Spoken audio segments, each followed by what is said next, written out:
혹시 이 이야기를 듣는 것이 불편하거나 부끄러우신가요? 그렇다면 이 영상은 당신이 반드시 시청해야 할 영상입니다. 60세 이후 당신의 성생활과 삶의 활력이 끝났다고 믿는 순간 당신은 이미 치명적인 함정에 빠진 것일 수 있습니다. 안녕하세요, 시청자 여러분.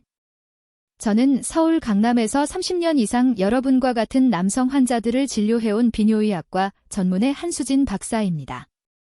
그리고 오늘 저는 아마도 누구도 당신에게 이렇게 명확하게 말해주지 않았을 충격적인 사실을 알려드리려 합니다. 60세가 넘었다고 해서 당신의 성생활이 끝나는 것은 아닙니다. 오히려 지금 이 순간 당신이 무엇을 하거나 하지 않느냐가 당신의 활력을 유지할지 아니면 영원히 잃어버릴지를 결정할 수 있습니다.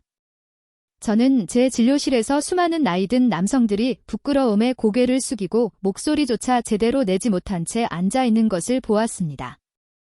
그리고 마침내 그들의 은밀한 삶, 자위에 대해 물어보면 언제나 긴 침묵이 흐릅니다.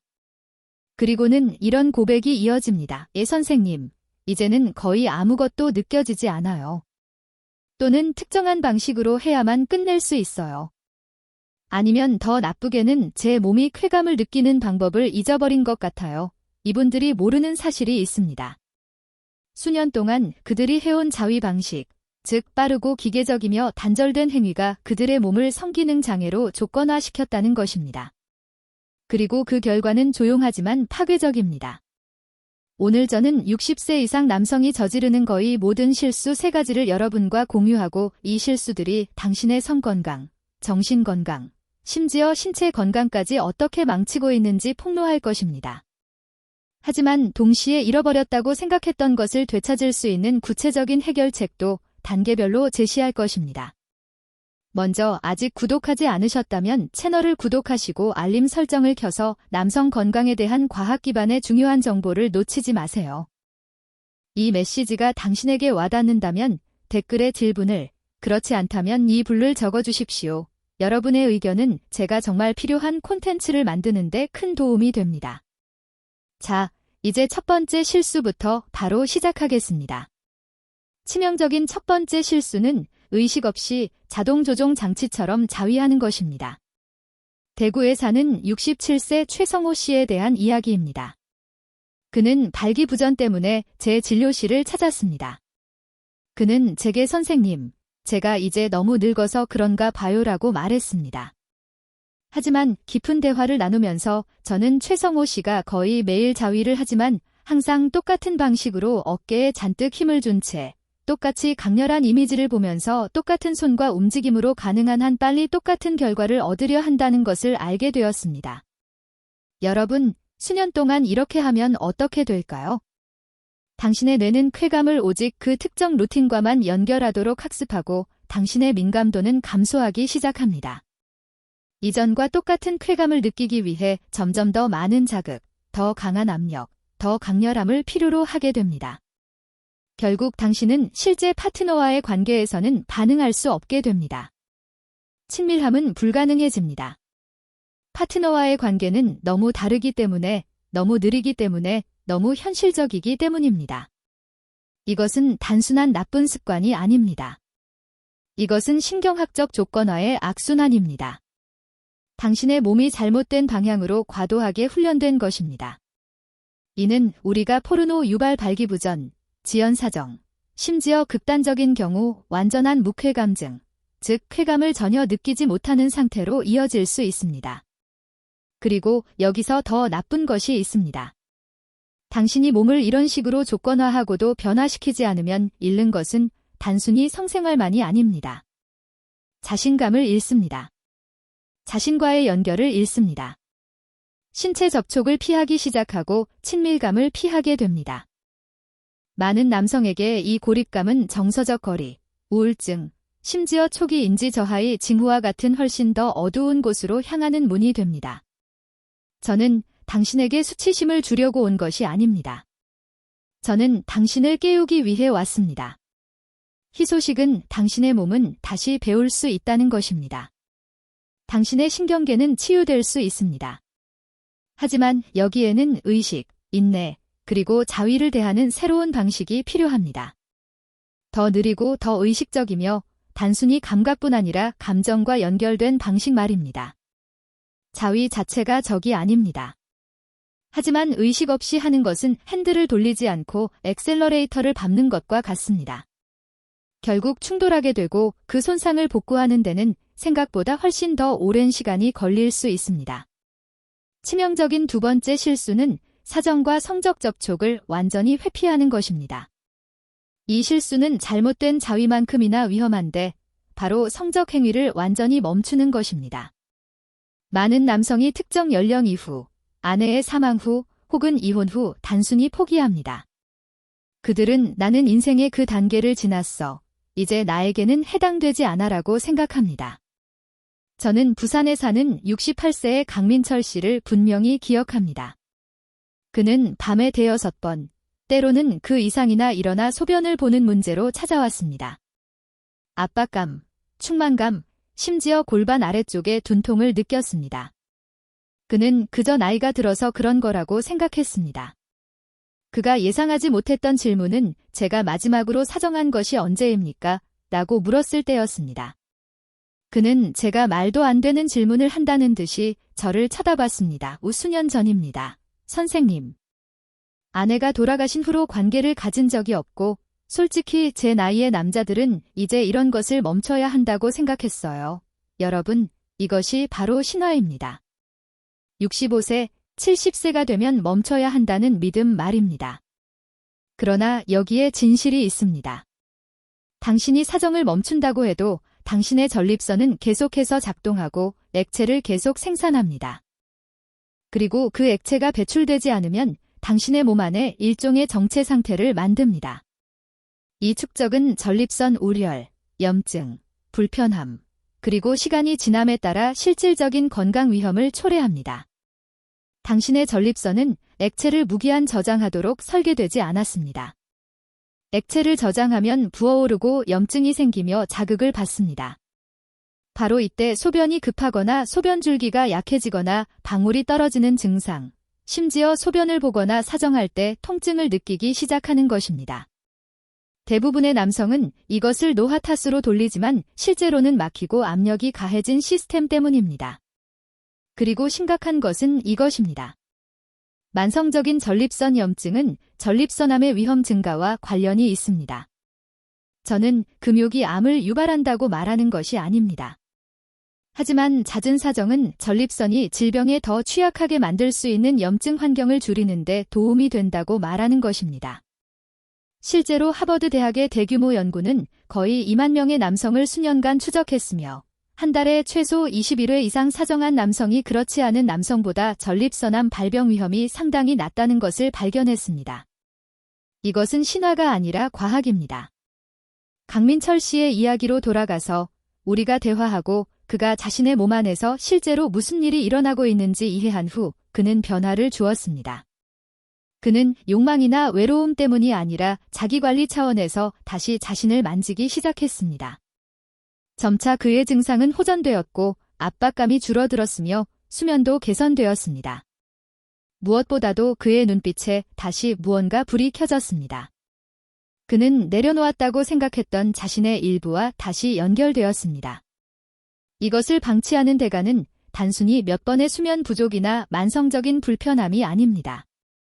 그것은 필요하지 않을 수도 있는 약물, 나중의 수술, 그리고 더 높은 암 위험일 수 있습니다. 치명적인 세 번째 실수는 수치심, 고립, 그리고 당신 자신의 몸과의 단절입니다. 많은 나이 든 남성들에게는 일종의 침묵이 존재합니다. 저는 제 진료실에서 그것을 항상 봅니다. 그들이 말하는 것이 아니라 말하지 않는 것에서 나타납니다. 제가 성관계에 대해 물을 때 시선을 피하는 방식, 자위라는 단어가 나올 때 어깨가 축 처지는 방식, 그들이 웃거나 화제를 바꾸며 선생님, 이제 제가 할 일이 아니죠. 젊었을 때나 하던 거죠라고 말하는 방식입니다. 하지만 저는 그 이면의 의미를 들을 수 있습니다. 그들이 원해서 멈춘 것이 아닙니다. 어딘가에서 계속하는 것이 잘못되었다고 배웠기 때문입니다. 솔직히 말씀드리겠습니다. 이 종류의 침묵하고 말하지 않는 수치심은 오늘날 당신의 건강에 대항하는 가장 위험한 힘 중 하나입니다. 수년 동안 여러분 중 많은 분은 자신을 만지는 것이 더럽고 죄악이며 약하다는 시대에 자랐습니다. 당신은 처벌받거나 조롱당하거나 수치심을 느끼도록 만들어졌습니다. 그리고 그 초기 메시지들은 사라지지 않았습니다. 그것들은 깊은 곳으로 가라앉아 지금도 당신의 몸과의 관계를 조용히 형성하고 있습니다. 그 결과는 조용한 철수입니다. 당신은 원하면서도 신체적 접촉에서 멀어지기 시작합니다. 욕망을 부적절한 것으로 보기 시작합니다. 원하지 않아서가 아니라 그래서는 안 된다고 조건화되었기 때문에 자신에게 다가가는 것을 멈춥니다. 그리고 시간이 지남에 따라 이 단절은 감정적인 것 이상이 됩니다. 바로 생물학적인 것이 됩니다. 대부분의 남성이 모르는 사실이 이것입니다. 자위를 포함한 규칙적이고 건강한 성적 접촉은 실제적이고 측정 가능한 방식으로 정신 건강을 지원합니다. 코르티솔을 조절하고 도파민을 자극하며 신뢰와 연결의 호르몬인 옥시토신을 촉진합니다.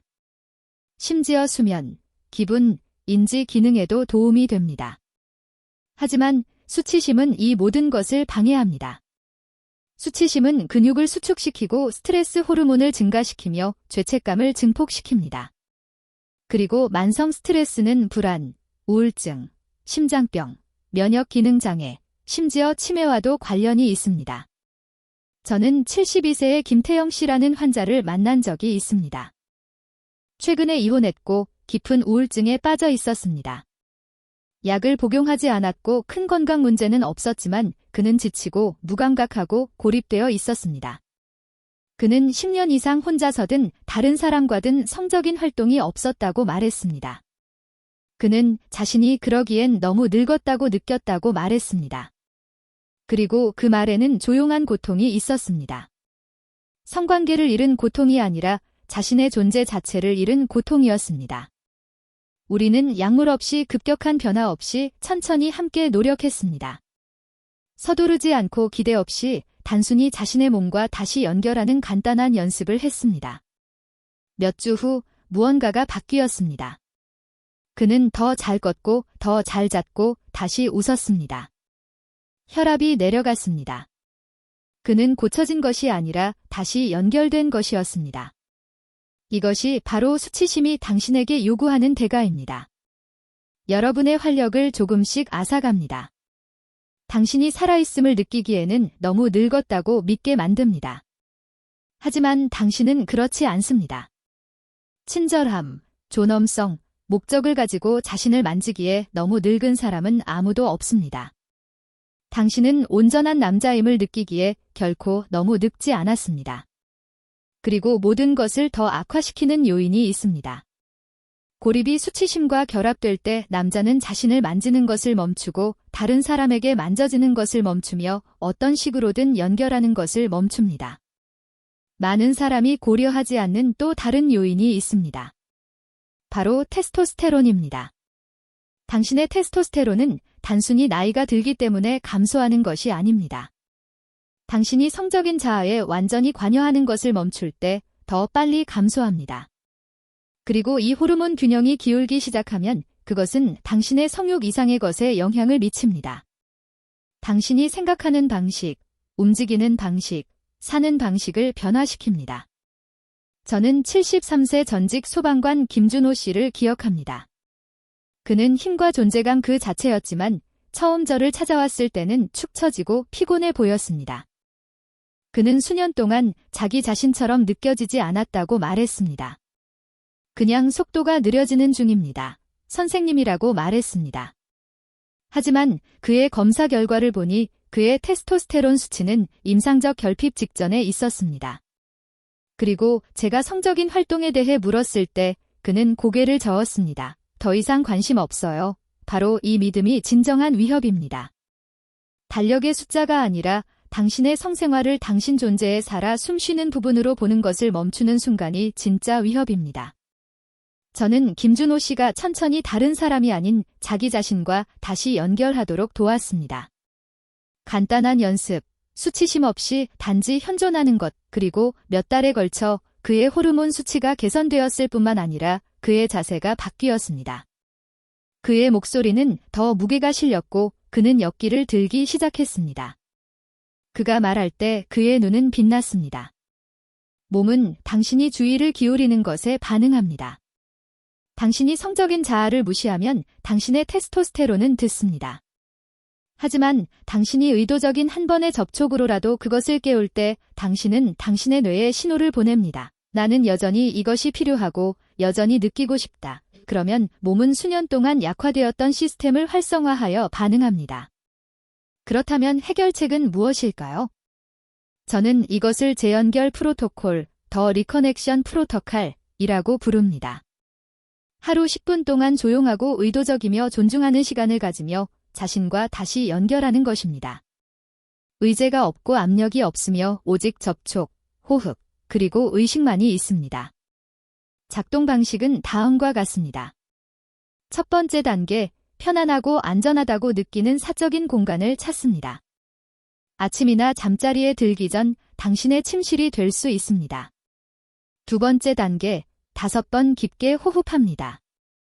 코로 들이마시고 입으로 내쉽니다. 어깨, 턱, 가슴의 긴장을 풀어줍니다. 세 번째 단계, 의도적으로 하지만 서두르지 않고 자신을 만집니다. 어디론가 도달하려 하는 것이 아닙니다. 당신은 당신 몸의 감각과 다시 연결하는 중입니다.